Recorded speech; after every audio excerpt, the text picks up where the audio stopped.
What's up, everyone? Matt Gajewski here. Back again talking college basketball. It is February the 28th. We are one day away from March before everything really picks up. Conference tournament starting this weekend. NCAA tournament, of course. We are here today to talk the Friday night, February 28th games. It's a shorter slate. Ivy League plays. There's a few weird matchups, a couple Big Ten games. We're going to get into all of that. Before we get started, if you like this content, please like, subscribe, leave a comment. All that helps a ton. If you've done any of that, thank you. We are officially 816 subscribers away from being able to make a little bit of money. If you've done any of those things, it helps a ton. So I can't thank you enough. But let's dive right into the slate. We're going to start with the Big Ten, and there's two matchups in the Big Ten. One of them is Iowa and Northwestern. If you want to talk about injuries, that's the game for you. This game has a lot more at stake. UCLA takes on Purdue. It's a 5-point spread in favor of the home team. Purdue, only injury in the game is Daniel Jacobson. Not a new injury. He's been out for most of the season, and he's actually been a pretty big loss for them. Resume-wise, UCLA is 4-3 against the top 25. All those wins came in the top 12. Arizona, Gonzaga, Wisconsin, Michigan State, good wins for UCLA. They do have 5 losses outside the top 40. They bottomed out against Minnesota at home. Minnesota's ranked 91st. So the good comes with the bad with UCLA. They're a tricky team. They're not a good road team, which they'll be on the road today. They have 1 win on the road outside their time zone. That was against Indiana. There doesn't seem to be a tax on that here, more on that later. I think it's because of the way Purdue's been playing. But typically we see more of a tax when UCLA has to hit the road and travel multiple time zones, which is the case here. They've not been great at that. Purdue is 4-5 against the top 25. They have wins over Alabama at number 6, Maryland at 15, Ole Miss and Michigan. They do have 2 losses outside the top 50. They bottomed out against Penn State at 65, but maybe more concerning, there are 4 straight losses. They lost to Indiana in their most recent game. And teams seem to have found a recipe to beat Purdue. And a lot of that comes from Purdue's inability to defend the rim. This team is actually pretty tall with decent rebounding numbers. When you isolate that matchup between these two teams, there's actually not a big difference either way. But somehow Purdue is 336 at interior defense. Teams have been attacking this at will, whether it's Michigan State, whomever, teams with big size presence, teams without. The ability to get to the rim has been with ease, really. It's non-existent defense from their Purdue on the inside. Trey Kaufman-Renn has been a 0 defensively. UCLA's 114th at interior scoring. They have Bilodeau, they have Mara, they have bigger guards that can attack the rim. This is a mismatch. Shooting-wise, Purdue is the better team, 16th in effective field goal percentage. UCLA is 85th. Purdue is more efficient across the board, scoring inside and out. They're 20th in 3-point percentage. UCLA is 114th at 2-point percentage. Again, I think the matchup inside is still so good for them that even a middling shooting team like UCLA should be able to take advantage of that. I guess the biggest strength for UCLA defensively is their perimeter defense. They're 48th, which does combat Purdue's propensity to shoot threes. We'll see if Purdue can actually shoot it over the top. Part of the reason I'm not a big fan of Purdue either is just Fletcher Loyer's a spot-up shooter. If someone doesn't create an opportunity for him, he's 0. And he's awesome at shooting. And Braden Smith sometimes creates opportunities. Sometimes Braden Smith goes full coward and doesn't take shots, doesn't really passes the ball immediately. And when he does that, Purdue can't win. So it's tough with them. It's not like UCLA's been a lot more consistent, though, either. One X factor in the game, Purdue, I don't know what it is. It's like they have a turnover threshold. Certain opponents, they can handle the ball well enough and it's not a problem.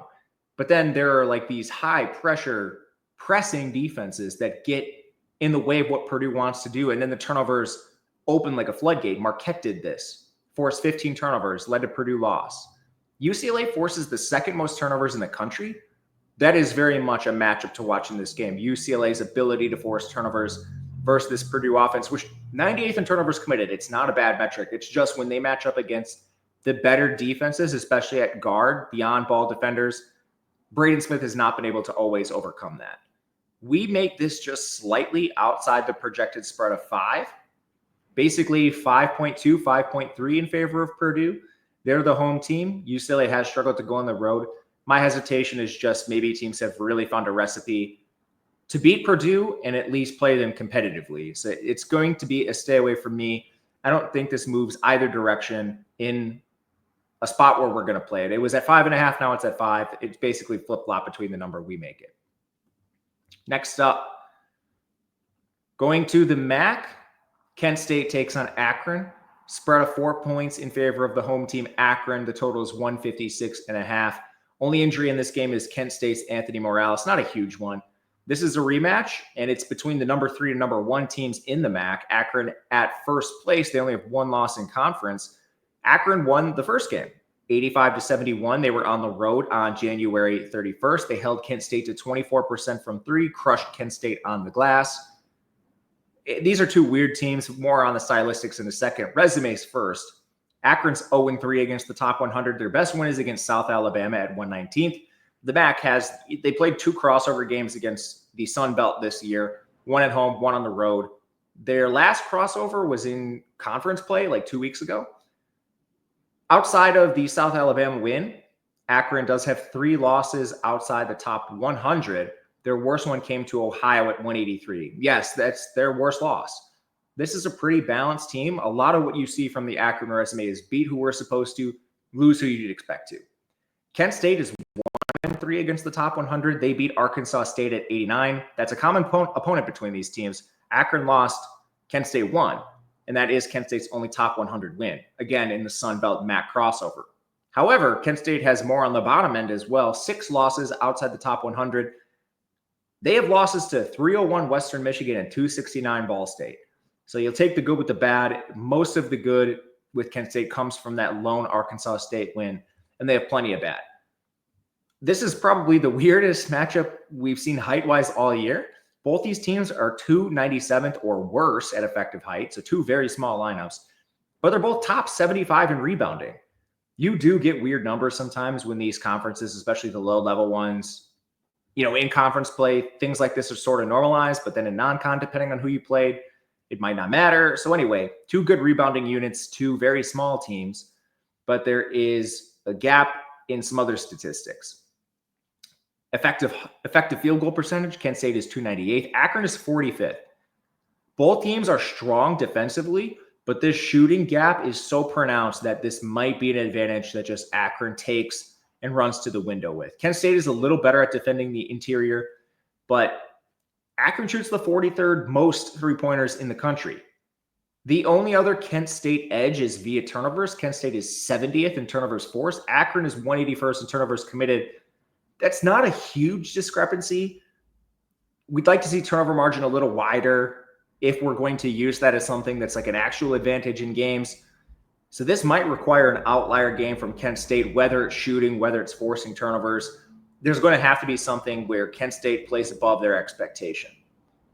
As far as spread goes, I'm debating playing this. We make it outside the 4 points in favor of Akron. We also show quite a bit of money on the under. 156.5 is the current number. The big hesitation here is Akron's pace is 14th in the country. Kent State at 279th should have some success slowing this down. But the defensive matchup, at least in favor of Akron, is massive. Kent State can't shoot. But Kent State being 82nd in total defense, that does match up pretty well against Akron as well. So also debating playing an under. There's a pretty good chance I end up in at least one of these, maybe both, before the day is over. Also, this conference is awesome. 1 versus 3 this late in the year. Very important game in the context of the MAC. Ivy League Fridays. Brown takes on Harvard. Brown is -1.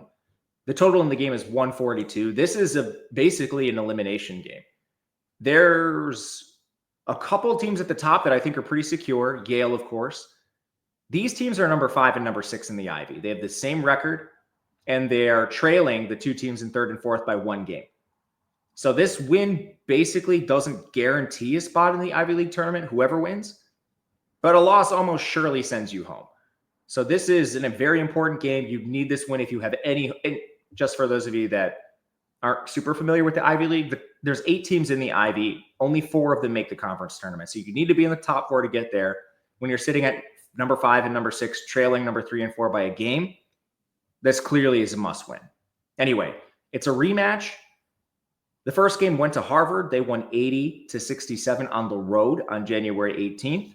Both teams shot the ball pretty well in that game, actually. A good game. Brown just turned it over 21 times. So that's the big difference in that contest.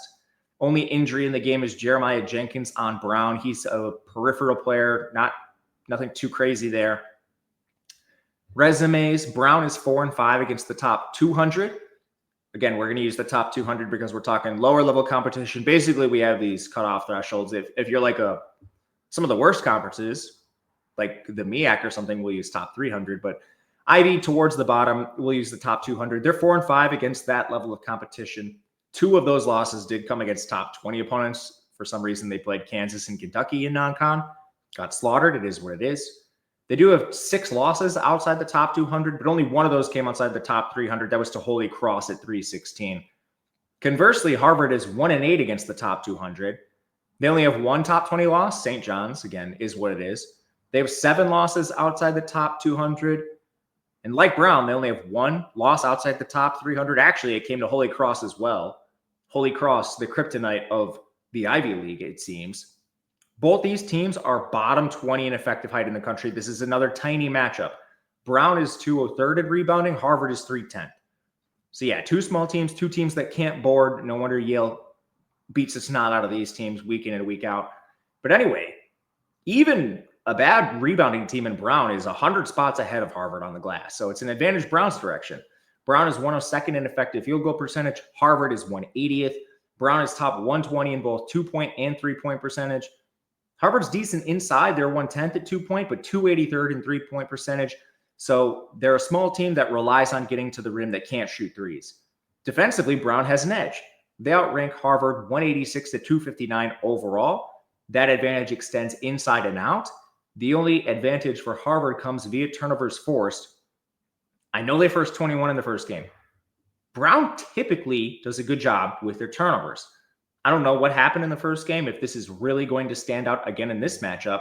But you look at Brown's turnover numbers on the year, this is a team above average in turnovers committed. They're at 159, so they're not super secure with the ball, but they're not a team you worry about. Harvard's actually worse. Harvard's 231st. So I'm not really sure what to make of that weird outlier turnover performance. We'd played Brown at open at +1. It has now moved the other direction. But as you can see, we still have a little bit of value on Brown. You could definitely play this. We make it about -1.2 in favor of Brown. So the +1 when you were running up to the window last night. If you ever want access to these ahead of time, there's a Discord. The link is below. You're getting a few things. First, projections for games, lines, totals. We do that for all games. We do player projections for the big games on the slate because, they're not offered for games usually in the Ivy League and games below that. A night like tonight, that'll be 4 games. Saturdays, you'll get upwards of 30. That's points, rebounds, assists, steals, blocks, minutes, all the major statistical categories. And then these lines come out early. We are playing the ones that show value the night before. When injuries break, we're playing those right before games tip off. There's a March Madness tool we'll have as well. It's only $10 for a week, $30 for a month, no long-term commitments. If you're interested, the link is below. Next up, to the Mountain West, Nevada takes on UNLV. This game has a 2-point spread in favor of Nevada. The total is 132.5. I had to use the alternate Nevada logo because the real logo wouldn't show up on the background. Happens once in a while. It's an injury game. Trey Coleman and Daniel Foster are the main players injured for Nevada, but the biggest injury in the entire game is on UNLV. Deaton Thomas, don't know if he's going to play. Really getting mixed signals. He was listed in the prop market this morning. The line suggests he's out. Just getting ahead of myself completely. The line at the bottom, the projected scores with everybody healthy, just to give you an idea of where things are going. The current spread, that gives you an idea of what this line would look like with Deaton Thomas out. Trey Coleman, Foster, they're not as good. They're not as impactful to the spread. So you kind of have an idea where this lands both ways. UNLV should be a very slight favorite if Thomas plays. If Thomas is out, Nevada's -2 still probably a value, honestly. That's where I lean because I don't know if he's going to play. Anyway, this is a rematch between number 6 and number 7 in the Mountain West. Nevada won the first game 71-65 on their home floor on February 1st. It was a very tight game. UNLV basically lost because they committed a few more turnovers, committed a few more fouls. It was an otherwise strong game for both teams shooting-wise. But this game isn't – there's 3 games left in the Mountain West, but both these teams are likely to play in the first round. They don't really have a strong path to a bye, either of them. So this is kind of just like seed jockeying for playing the worst team in the opening round for wherever these teams slot in. But yeah, it's not the most high-profile game we've seen in this conference. Resume-wise, UNLV is 2-12 against the top 100. Their 2 wins came against number 49 Utah State and number 43 San Diego State. They only have 1 loss outside the top 100 to 187 Wyoming, interestingly enough. Conversely, Nevada is 4-9 against the top 100. Their best win is over 29 VCU, a great win. They have 3 losses outside the top 100, the worst of which also came to Wyoming, apparently the kryptonite of the Mountain West. Again, the biggest factor in this game is the injury. Deaton Thomas is the point guard for UNLV. He ranks nationally in assist rate and turnover percentage. They go to Jalen Bedford when Thomas is out, and the gap is just monumental. Assist rate is over 10% lower, turnover rate higher. The offense completely changes when you lose your floor general and veteran, one of the most efficient offensive players in the team. Aside from that, Nevada's 28th in effective height. UNLV is 88th. Rebounding-wise, huge advantage in Nevada's direction. They're a 109th. UNLV is 273. Shooting-wise, Nevada is 36th in effective field goal, 40th from 3. UNLV is 218th in effective field goal, 157 from 3. That extends to the interior. The defensive edge does go to UNLV. Nevada somehow has the 301st ranked perimeter defense, but UNLV can't shoot. So can they even really exploit this? These teams are actually similar on the interior and in turnover margin. Foul margin favors UNLV. So basically, you have the taller team in Nevada, the better offensive team Nevada, the better defensive team UNLV. Without their best player, I think it's still pretty clearly a Nevada side, but this is going to be one we end up playing closer to lock if it gets to that position. This is a very difficult game to evaluate right now because of the injury. To the Sun Belt, James Madison takes on Texas State. 1-point spread in favor of the home Texas State. Total in the game is 143. Only injury in the game, Ebenezer Dewona for James Madison. He doesn't really play a lot. Former NC State great. I've been saying his name for a while. It's shocking I still get this wrong. The Sun Belt is an important conference to talk about, and it's going to be through the very last second of these games. They have a weird conference tournament. They went sort of West Coast Conference style where there's a bye every single round. That means whoever finishes first and second automatically gets to the semifinal game. If you're in last place or second to last place, if you were to win the Sun Belt, you would have to play 7 consecutive days in a row, winning 7 consecutive games. So there's a scaling by every single round depending on where you finish. These teams are number 1 and number 7 in the conference, so it's important.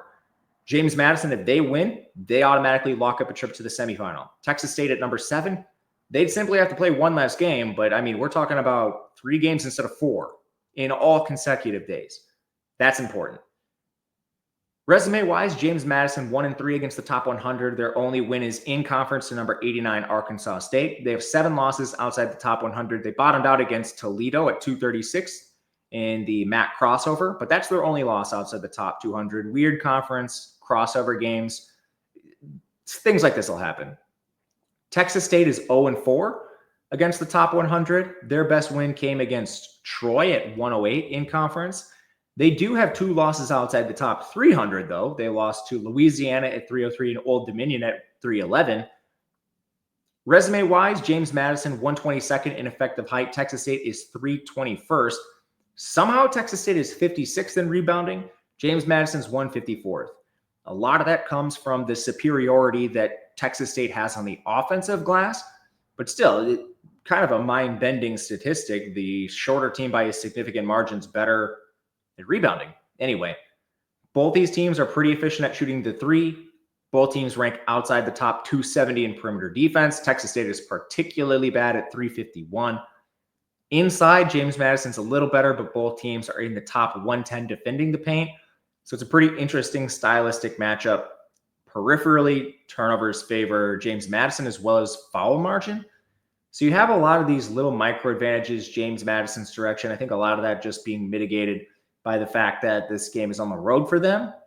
But I mean, as far as how these teams win, James Madison shoots way more threes. They're not quite as strong at three-point percentage.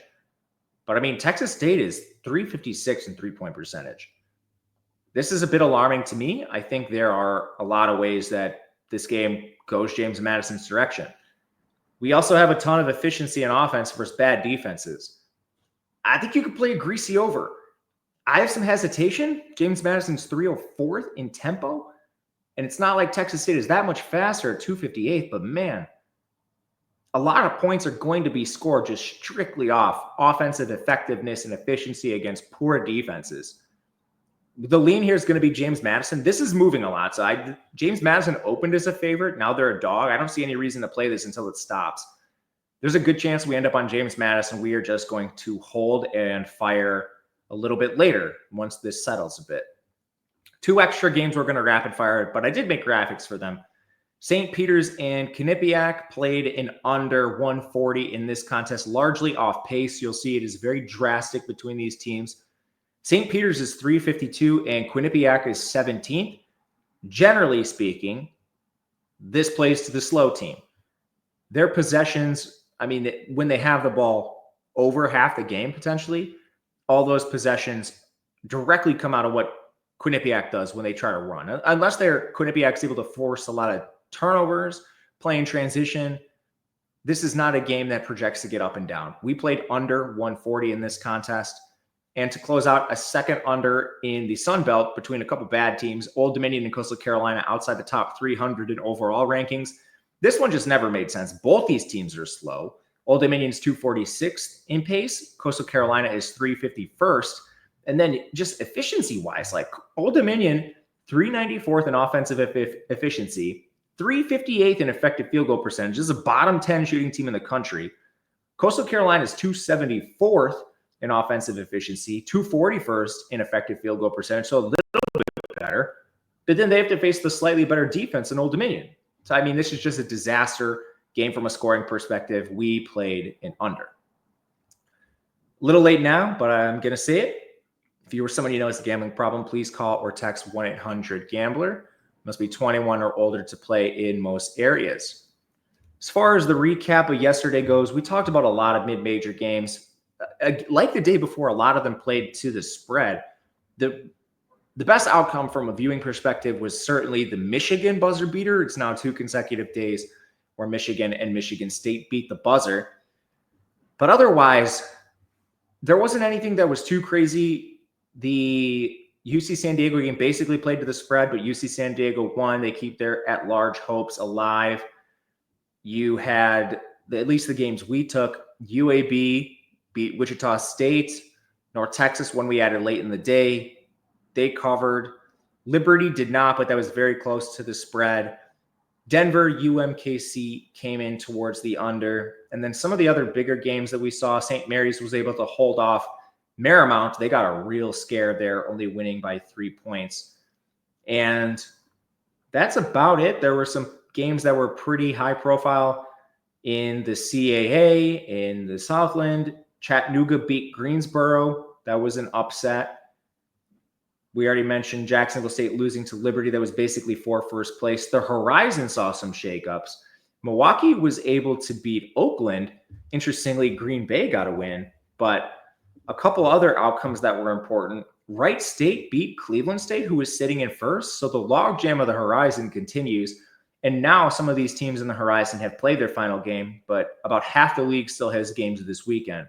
Milwaukee is holding on to a slight edge over IPFW to get a home game in the first round of the Horizon tournament, and they'll need to win this weekend in order to achieve that. So tiebreakers and stuff will come down to the wire on the horizon, making this a very interesting league, especially Green Bay won last night. So we have teams like Green Bay that are upsetting opponents. A very balanced league with a lot of parity, and one that'll be fun to watch down the stretch. But thank you guys for watching. Much appreciated. Hope you enjoy the games today. We'll be back tomorrow for the Saturday slate. Until then, good luck. We'll see you later.